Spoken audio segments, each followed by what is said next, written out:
What is up, guys? It's your boy Daddy Cacus, and today we have some breaking and massive Destiny 2 news. This is really gaming news in general, that's how big it is. And of course, right after I announce I am becoming a father, I am upstaged with the huge announcement that Sony is buying Bungie for $3.6 billion. That is the topic of today's video. We're going to go over that information and a lot of the articles and information and FAQs that Bungie themselves have released alongside this announcement. So, first off, $3.6 billion is an insane amount of money for Bungie because really, to put it in perspective, if you take a look at how much Microsoft bought Bethesda for, it was $7.5 billion. And 3.6 is, a little less than half as much. And Bethesda has the Fallout franchise. They have the Elder Scrolls franchise. They have some really big games under their umbrella. And Bungie has Destiny 2. That is it. Now, they do have another game in development that they said is coming out around 2025. That's what they're aiming for, but we know absolutely nothing about it. So, we have talked before about how Bungie is expanding. They announced that they're essentially tripling the size of their studio and they're opening new headquarters in Europe and so on. They are definitely getting bigger as a company, but that was before they had $3.6 billion to spend. In fact, it was big news when Bungie was able to raise $250 million from investors, and that was likely going towards their new game. But this is just a completely different animal, and it does change the direction of what Bungie is able to do. So, not only are we likely to see Bungie hire even more people to work on Destiny 2, as well as, potentially other IPs and other games they're trying to pursue in the background, but an injection of $3.6 billion makes something that everyone has had on their mind a lot more possible, and that is Destiny 3. Destiny 3, I would say, was not happening before this news because what Bungie themselves have kind of admitted is that to make Destiny 3, they would essentially not be able to make content for Destiny 2. It would essentially be all hands on deck. Everyone working on Destiny 2 would have to start working on Destiny 3, and so you'd have a year or two of just zero content ever launching for Destiny 2, right? They were able to actually make content for Destiny 1 while working on Destiny 2 under Activision because they had High Moon Studios and Vicarious Visions, two completely different development studios also helping them with content, but once that was taken away, it just wasn't possible. But now, because of this absolutely ginormous cash injection, and because now potentially they can utilize some resources from Sony so that they would potentially be able to keep making content for Destiny 2 while the majority of developers were working on Destiny 3. So that whole concept, Destiny 3, was basically revived from the grave with this announcement, and now it is absolutely possible we're going to see that. But guys, even if that happens, it won't be for quite a while. So a lot of players are concerned about the short term, mainly, okay, Sony is buying Bungie. Are we going to go back to the days of a bunch of Sony exclusive content? Because PlayStation and Sony did have a deal with Destiny back in the day, and there was certain exotics and maps and so on that you could only gain access to via PlayStation. I think the best example is Hawkmoon, which of course is in the game for everyone right now in Destiny 2. That was a PlayStation exclusive exotic for multiple years within Destiny 1. And so, if you're an Xbox player, if you're a PC player, are you now just going to lose out on exotics? Well, Bungie did talk a lot about this and seem to push back on that idea. In fact, they say specifically, if you share our vision for Destiny, a single global community that you can play anywhere on any device, join us, we're just getting started. This graphic was released, talking about the Destiny 2 shared vision with Bungie and PlayStation. So, number one, one community, multi-platform. Destiny 2 will stay on all current platforms and expand to new platforms. Number 2, self-published, creatively independent. So Bungie maintains full creative control and publishing independence in the Destiny universe. And number 3, same game everywhere. Every player should have an amazing Destiny experience no matter where you choose to play. And again, all of these things seem to be pushing back on the idea that PlayStation and Sony would exercise more control over Destiny 2.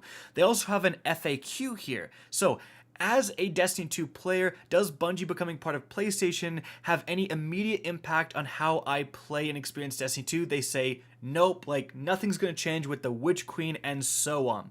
Then they say, will the Destiny 2 experience on non-PlayStation platforms be impacted by Bungie becoming part of PlayStation? They said, no, we want to maintain the same great experience you already have on your platform of choice. They say, will any announced seasons, events, packs, or expansions be changed or impacted by Bungie becoming part of PlayStation? They say, no, Bungie retains full creative independence for games and community. Our plans for the Dark Saga are unchanged all the way through the final shape in 2024. Next question, will Destiny 2 The Witch Queen include any platform exclusives? They say no. Then will cross-platform features like cross-save, cross-play, the Destiny 2 companion app, etc. be changed or removed? They said no. Next up, Bungie has future games in development. Will they now become PlayStation exclusives? They say no. We want the worlds we are creating to extend anywhere people can play games. And then lastly, I play Destiny on Steam, Xbox, or Stadia. Will my platform still be supported? They said yes. So again, it really looks like in the short term they're saying, look, we're not gonna launch the Witch Queen and one of the exotics is only on PlayStation, right? Like, if that stuff happens, I think what they're saying is we're gonna have Lightfall and Final Shape go completely as planned into 2024. And so you're not likely to see any sort of PlayStation exclusives in that content. However, of course, they did end there. And we know there's a future for Destiny 2 beyond that point. So perhaps beyond the final shape, we will start to see some Sony exclusive exotics, maps, and so on. I mean, Sony just spent $3.6 billion. We talked about how much money that is. They're going to want to see a little bit of that revenue back. And I can't imagine Sony would buy Destiny 2 and Bungie for literally no reason. Like, I don't know why Sony would buy Bungie if literally nothing is going to change, right? Like, what advantage is Sony getting for their investment? And so, in that case, I think we probably will eventually see PlayStation get some advantages. Maybe it won't be in terms of content because the players really didn't like that, like exclusive exotics, players really didn't like that, but maybe it will be in terms of like price, or it'll say, hey, Beyond Light and Shadowkeep and whatever, they're free on PlayStation, or they perhaps will become a part of what's rumored to be PlayStation's version of Xbox Game Pass. It was announced that PlayStation is looking to compete with Xbox Game Pass with their own version of that, so perhaps you can get, Destiny 2 and all the expansions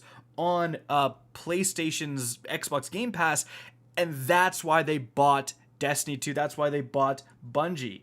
Or the same thing could be happening with the new IPs Bungie is developing. Again, it's kind of surprising to actually see Bungie in that FAQ say, no, our completely different non-Destiny 2 games and IPs will not be PlayStation exclusives. Like, that was one of the things I first thought may be happening when Sony bought Bungie, but they said no, so perhaps, again, it's going to be a price thing. If Sony comes out with Sony Game Pass, right, Bungie's new IP might launch for free on Sony Game Pass. That's actually like what Microsoft is doing with Game Pass. There isn't actually a lot of exclusive content for Microsoft, for Xbox in those games. they just launch for free on Game Pass. It's the same game on every platform, just one platform gets them as part of a subscription service, which is a huge advantage. So even if you have to buy it for PlayStation, again, you get the same game, you just have to pay for it. So again, that could be what Sony is trying to do, is have Bungie games a part of the Sony Game Pass that's rumored to be coming. That would really make sense as to why they've made this giant investment into Bungie, and also how Bungie is still able to maintain all this independence and freedom. But regardless of what happens, this is absolutely massive news. Bungie just got way more resources than they ever thought possible. Hopefully this will actually impact Destiny 2 significantly. Hopefully we as Destiny 2 players will see the impact that this makes down the line with even bigger expansions, perhaps just more content more often, all of that stuff. Perhaps again in something like Destiny 3 actually becoming a possibility. But I do hope that all of these resources aren't just injected into the new IPs and Destiny 2 doesn't really change. That is my worry with this cash injection, because again, that's the possibility behind why Sony bought Bungie, not for Destiny 2, but for upcoming projects. And so guys, what do you think is going to be the result of this massive news? Let me know in the comment section down below. I hope you guys enjoyed this video, found it informative, and if you did, please remember to help me out by simply rating and especially sharing this video. If you guys want to see more Destiny 2 content similar to this, don't be afraid to slap that subscribe button. If you want to get in touch with me and keep up to date with the latest channel activity, the best way is to follow me on Twitter at RickCacus. That's going to be linked in the description down below. Again, I hope you enjoyed the video, and as always, have a good day.